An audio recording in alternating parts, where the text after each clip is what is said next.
توسیع بھی کی جا سکتی ہے. اب سینٹ میں اس بل پر بڑا ہنگامہ ہوا. سینیٹر عرفان صدیقی ہیں, ان کی جانب سے کہا کہ مسلم لیگ نون بھی کل اس کا شکار ہو سکتی ہے, کیونکہ آبویسلی ابھی آپ حکومت میں ہیں, ابھی آپ یہ بل لے کر آ رہے ہیں, لیکن کل یہ آپ کے اپنے گلے پڑ سکتا ہے. جے یو آئی کے سینیٹر کامران مرتضیٰ صاحب معاف کیجیے گا, ان کی جانب سے یہاں تک کہا گیا ہے کہ اس بل کے ذریعے آپ اپنے ہاتھ کاٹ رہے ہیں, یہ سب کے لیے مصیبت بنے گا. نیشنل پارٹی کے طاہر بزن جو انہوں نے بھی بل کے اوپر بات کی, انہوں نے کہا ہے کہ بل میں اعتماد میں نہیں لیا گیا. اس پر انہوں نے شکوے کا اظہار کیا اور کہا ہے کہ بدقسمتی سے ہمارے اتحاد کے تمام جو بڑے فیصلے ہیں وہ مسلم لیگ نون اور پاکستان پیپلز پارٹی کر رہی ہے. اور پھر ساتھ میں انہوں نے یہ بھی کہا کہ یہ بل جمہوریت پر حملہ ہے. جماعت اسلامی کی جانب سے کہا گیا ہے کہ بل کو پی ٹی آئی پر پابندی کا بل قرار دے رہے ہیں. وہ سینیٹر مشتاق احمد کہہ رہے ہیں کہ یہ بل پارلیمنٹ کے ذریعے جمہوریت کی تدفین ہے. پی ٹی آئی کے سینیٹر جو ہیں ہمایوں محمد, وہ کہہ رہے ہیں کہ لگتا ہے کہ تحریک انصاف کو عام انتخابات سے روکنے کا بل ہے. کیا واقعی یہ پاکستان تحریک انصاف پر پابندی لگانے کے لیے بل ہے؟ کیا مسلم لیگ نون اور Pakistan Peoples Party P T I کو الیکشن سے باہر کرنا چاہتی ہے؟ ایک کے بعد ایک متنازع قانون سازی اور جلد بازی ہو رہی ہے آبویسلی, جو کہ ہمارے سامنے آ رہی ہے. اس کی وجہ کیا ہے؟ جو اس میں انٹرسٹنگ پہلو ہے, وہ انٹرسٹنگ پہلو یہ ہے کہ میں نے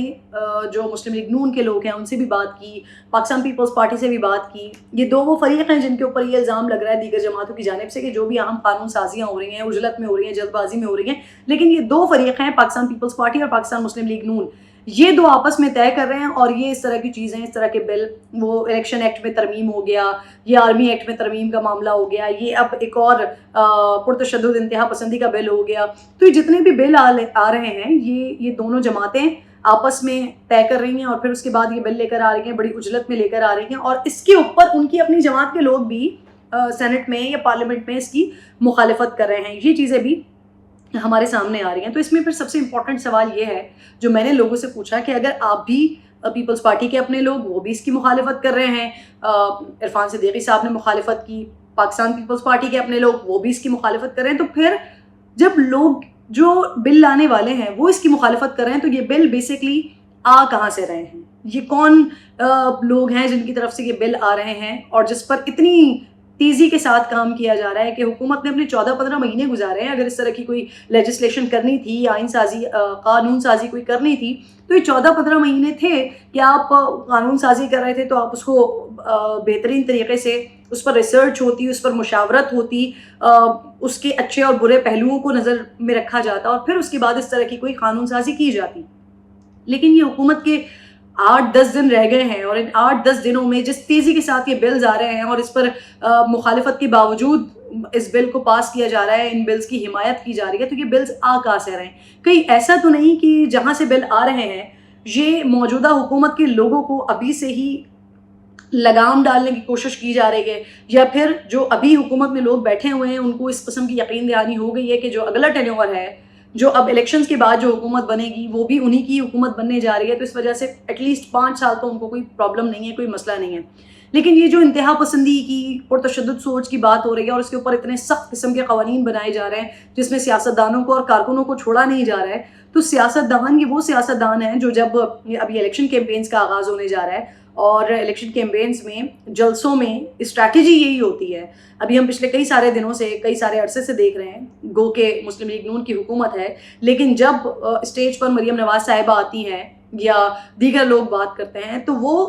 مخالف پارٹی کو تنقید کا نشانہ بنا کر ہی اپنے جو کارکنان ہیں ان کا لہو گرما رہے ہوتے ہیں. اور اسٹیج پر ہوتا بھی یہی ہے, اسی طرح سے تنقید کی جاتی ہے, اسی طرح سے پرتشدد تنقید کی جاتی ہے کہ جس کا ریاکشن آپ کو آپ کی عوام کی جانب سے ان کے جوش و جذبے سے ملتا ہے. تو پھر تو یہ ساری کی ساری چیزیں ان کے اپنے گلے پڑنے والی بات ہو گئی ہے. یہ حکومت اپنے لیے ہی گڑھا کھود رہی ہے. اور سب سے امپورٹنٹ بات یہ کہ اگر یہ حکومت کے لوگ, یہ پاکستان پیپلز پارٹی کے لوگ, یہ مسلم لیگ نون کے لوگ یا جماعت اسلامی کے لوگ یا جے یو آئی فے کے لوگ, جب ان کی مشاورت نہیں ہے, اے این پی کے لوگ, جب ان کی طرف سے یہ کہا جا رہا ہے کہ ان کو مخالفت ہے, وہ مخالفت کر رہے ہیں, تو پھر یہ تمام بلز آ کہاں سے رہے؟ کیا یہ وہیں سے تو نہیں آ رہے جو, کیونکہ اس وقت جو ساری سچویشن بنی ہے, جو ایک حکومت ہوئی اور اس حکمران کی حکومت جانے کے بعد وہ جس طرح سے اسٹیبلشمنٹ اور ملک کے مختلف اداروں کے خلاف ہو، جس طرح سے انہوں نے باتیں کی، تو کیا یہ آنے والے وقت کے لیے کوئی پیش بندی تو نہیں ہے، کوئی منصوبہ سازی تو نہیں ہے کہ یہ جو لوگ ہیں، یہ جو موجودہ حکومت کے لوگ ہیں، کیونکہ اس سے تاثر تو ایسا مل رہا ہے کہ شاید پاکستان تحریک انصاف پر مکمل طور پر پابندی لگانے کے لیے، ان کو الیکشن سے آؤٹ کرنے کے لیے یہ ساری چیزیں ہو رہی ہیں. جو آرمی ایکٹ میں ترمیم ہوئی، اس سے بھی ایک ایسا تاثر مل رہا ہے کہ شاید ایک اسپیسیفک پرسنالٹی کو سائڈ لائن کرنے کے لیے یہ ساری ترامیم کی جا رہی ہیں کہ پہلے جو 2 سال تھا وہ 5 سال تک ہو گیا ہے کہ وہ سیاست میں حصہ نہیں لے سکتے اور دیگر چیزیں. تو دکھائی تو ایسا دے رہا ہے کہ پاکستان تحریک انصاف کو کارنر کرنے کے لیے یہ ساری چیزیں کی جا رہی ہیں، لیکن ایسا تو نہیں ہے کہ یہ ہمیں لگ تو ایسا رہا ہے کہ یہ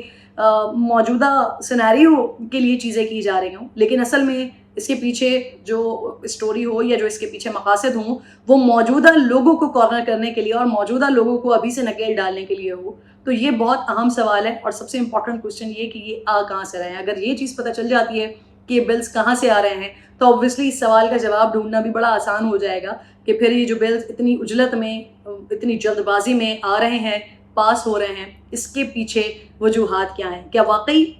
جو موجودہ پریشانی ہے اس پریشانی کو سارٹ آؤٹ کرنا ہے، یا پھر جو آنے والے وقت میں پریشانی بن سکتے ہیں ان کو ابھی سے ہی نکیل ڈالنا ہے. اپنا بےحد خیال رکھیے گا. انشاءاللہ اگلی ویڈیو میں آپ سے ملاقات ہوگی. اللہ نگہبان.